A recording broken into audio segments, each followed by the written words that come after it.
Hi guys, it is time for our story. I have a great classic story for you today. It is called The Tale of Paul Bunyan, and it was written by Laurie Haskins, and the pictures were drawn by Luke Flowers. Here we go. Paul Bunyan. Long, long ago, the pine trees in Maine grew so tall, their tops jabbed holes in the sky. Paul Bunyan was born among those mighty pines. He was such a big baby, his parents had to use a wagon for a carriage. Wow, when he cried, his tears made puddles the size of ponds. Paul's first sneeze blew a flock of ducks south, smack in the middle of summer. Whoa, that's him as a baby. That is one big baby.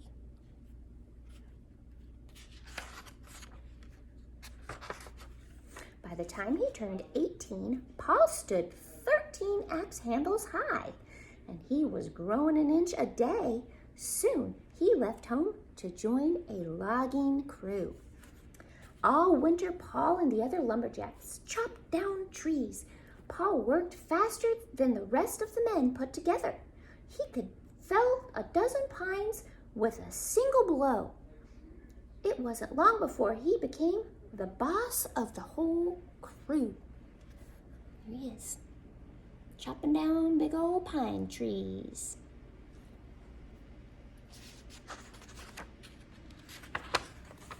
Paul's first command was to the camp cook. "More pea soup," he thundered. Paul was always hungry, and pea soup was his favorite. Have you ever had pea soup? It's green and made out of peas. The cook hitched up the camp wagon. He drove right across a frozen lake to the nearest town and loaded up on peas. But on the way back to camp, the wagon plunged through the ice. Oh no! What's going to happen with all those peas? They're going to get frozen. Paul scratched his enormous chin. No problem, he said. He poured a barrel of salt into the lake, then a barrel of pepper. He told his men to make a ring of logs around the edge. Paul set the logs on fire. Soon the whole lake was boiling. The fine smell of pea soup filled the air. "Dinner!" hollered Paul. He made the whole lake into a big batch of pea soup. That's incredible. That is a lot of soup. Winter was always cold in Maine. That year, it got so cold it snowed blue for 10 days straight. Paul was deep in the woods when he heard a whimper. It was a baby ox shivering under a tree. The ox's white coat had turned bright blue from the snow. "Come here, you little babe," said Paul. He scooped up the ox and carried him back to camp. Paul fed the ox a bowl of pea soup. Then he put the ox to bed in the stable. That night, the ox began to grow and grow. There's the little ox. Look at him. He's so cute and blue. Oh, man. The next morning, the baby ox was gone, and so was the stable. Paul found the ox standing in the pea soup lake, licking the bottom dry. The stable was perched on his back like a turtle shell. "Well, didn't you grow up fast," said Paul, "but I'm still going to call you Babe." Look at how big the ox grew overnight. Babe went to work with Paul and his crew. The first thing he did was help Paul fix the logging road. It was awfully twisty. Paul tied one end of the road to Babe's horns.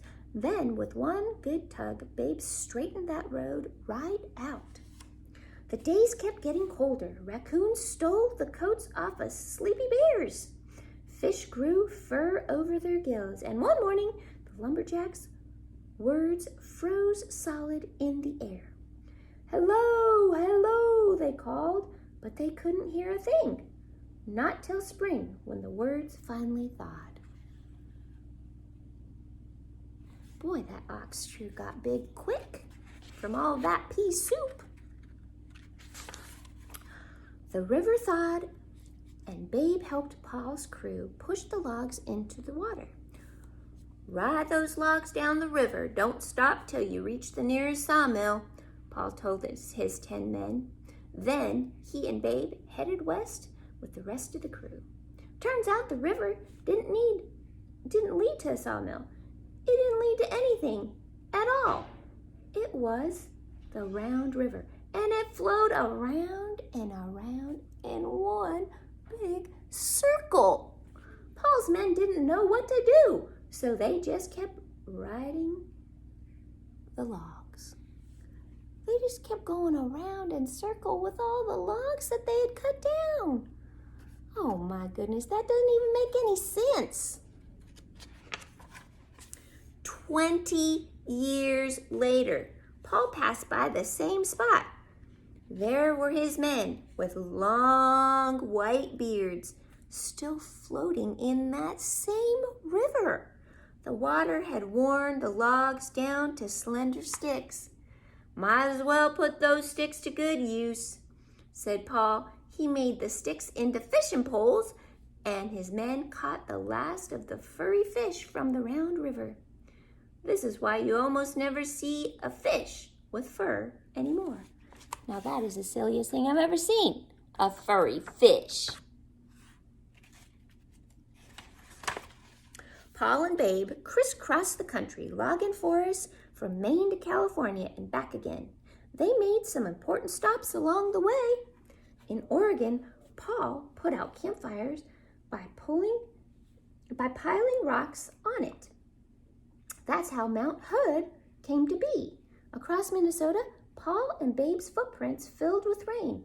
Those footprints became Minnesota's famous 10,000 lakes. There's Mount Hood, and there's all the lakes. He has really big footprints. And on the way through Arizona, Paul dragged his axe along the ground and carved out the Grand Canyon. Lumberjacks came and went, but none left their mark like great Paul Bunyan. Look, he's dragging his axe. Wow. Paul Bunyan wasn't a real person. He was invented by the lumberjacks who liked to tell each other wild tales. The tales got taller and taller over time, much like Paul Bunyan himself. Folks in Maine swear that he was created there, but other states claim that he was made there in their state. You can find statues of Paul Bunyan in Maine, Michigan, Minnesota, Indiana, Wisconsin, and Oregon. There's the tall tale of Babe and Paul Bunyan. My friends, that is the end of our story. I hope that you enjoyed that tale of Paul Bunyan and Babe. I'll see you right back here for our Bible story.